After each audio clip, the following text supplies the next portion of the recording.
12.3 비상계엄은 그 출발이 공상에서 출발했습니다.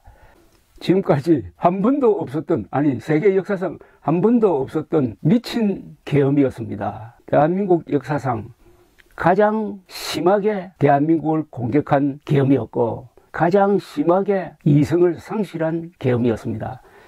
윤석열이 망상에 사로잡혀가지고 군대를 동원해가지고 대한민국을 공격한 사건이 이게 파면 사유가 안 됩니까? 아직도 그 망상에서 벗어나지 못하고 잘못한 게 없다고 하고 국민들을 계몽하기 위해서 했다고 그럽니다. 그래도 이게 파면 사유가 안 되는 겁니까? 윤석열 대통령을 복귀시키면은 그 순간 대한민국은 해체의 길로 가는 거죠.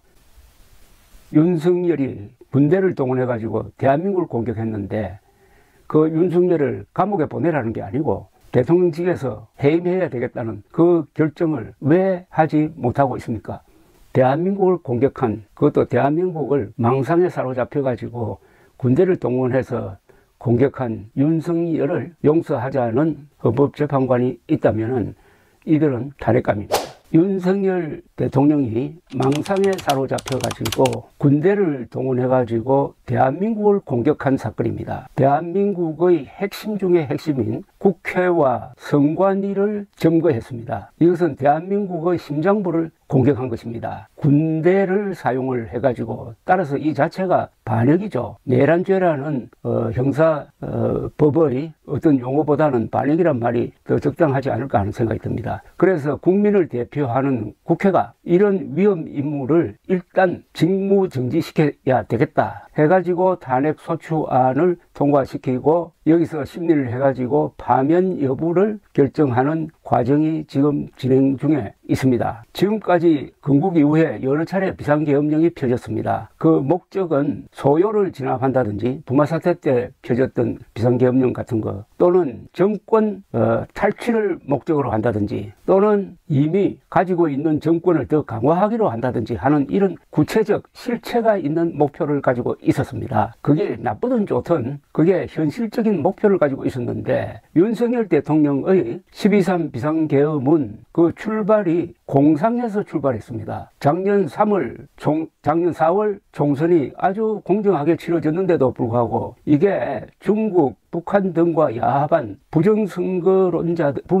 세력이 선거 결과를 조작을 했고, 그 결과 부정하게 당선된 국회의원들이 지금 국회를 장악하고 있다 하는 공상을 가지고 출발했습니다. 그리고 국회에 그러한 반국가 세력이 정벌을 하고 있다 하는 망상과 공상에 근거해가지고 군대를 동원했습니다. 그런 점에서 지금까지 한 번도 없었던, 아니 세계 역사상 한 번도 없었던 미친 계엄이었습니다. 맨정신으로 한 계엄과 망상으로 한 계엄 중에서 어느 것이 더 위험하겠습니까? 이게 바로 망상에 의한 발작적 계엄이었습니다. 그래서 실제로 윤석열 대통령이 계엄을 편 것은 부인 김건희 여사를 보호하기 위한 것이었다라고 하는 추론이 상당히 설득력이 있는 이유가 바로 여기에 있는 것입니다. 기록을 세웠습니다. 대한민국 역사상 가장 심하게 대한민국을 공격한 계엄이었고 가장 심하게 이성을 상실한 계엄이었습니다. 그런 윤석열은 지금도 반성을 하지 않고 있습니다. 그런데 이 사람을 파면할 거냐 말 거냐 하는 헌법재판소의 심리가 너무 길어지고 있습니다. 왜 이렇게 길어질 필요가 있습니까? 탄핵 심판은 사람을 잡아넣는,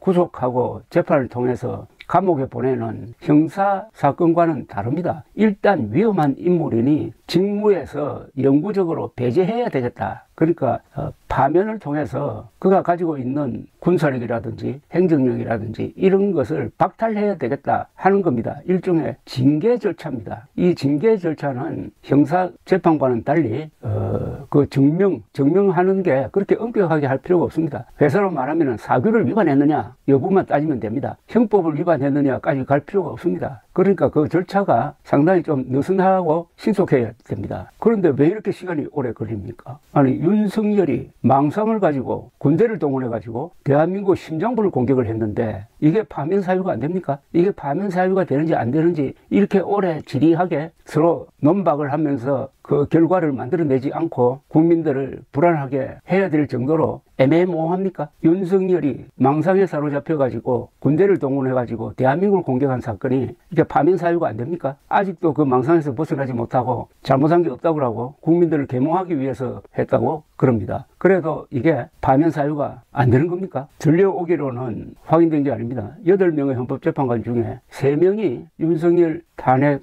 그러니까 파면 반대 입장을 취하고 있다고 합니다. 만약 이게 사실이라면 세 재판관이 5천만의 국민들의 생명, 재산, 자유를 위태롭게 하는 것 아닙니까? 만약 그들이 고집을 피워가지고 윤석열 대통령 기각 그리고 대통령 복귀하면 어떤 일이 벌어집니까? 군대를 동원해가지고 대한민국을 공격한 것이 죄가 안 된다는 이야기 아닙니까? 그 말은 앞으로도 필요하면 언제든지 그렇게 하라는 이야기가 안 됩니까?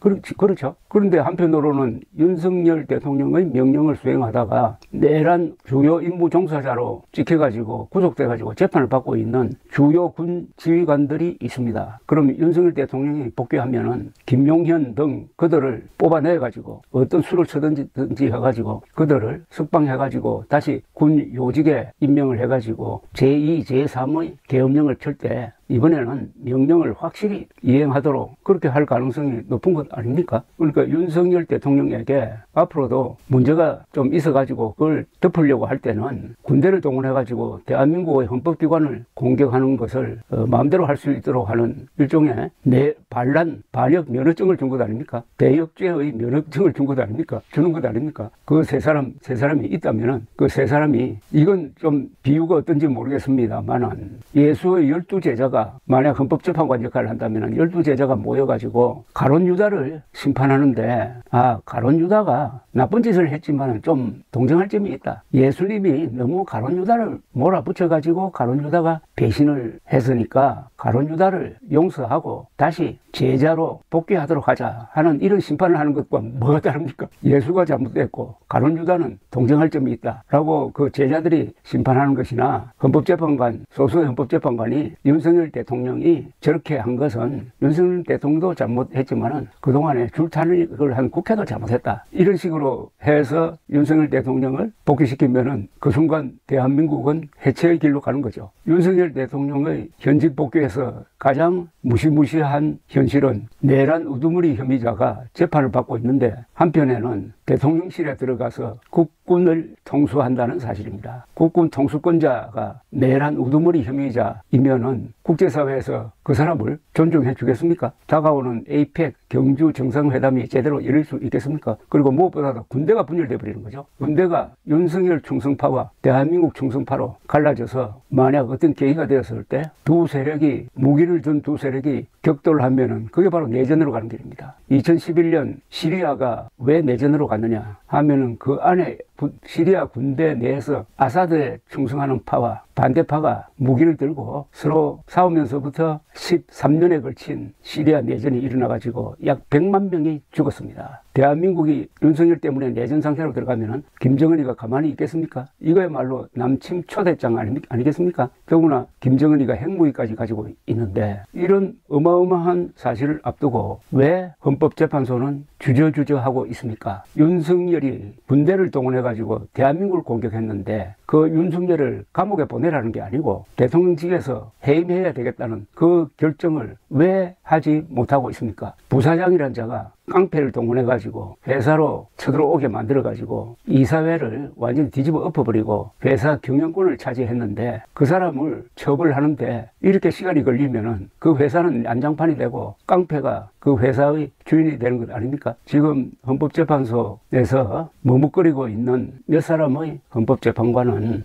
그들의 작금의 행동이 어떻게 기록되어서 역사에 남을 것인지를 생각해 봐야 됩니다. 대한민국을 공격한, 그것도 대한민국을 망상에 사로잡혀가지고 군대를 동원해서 공격한 윤석열을 용서하자는 헌법재판관이 있다면 이들은 탄핵감입니다.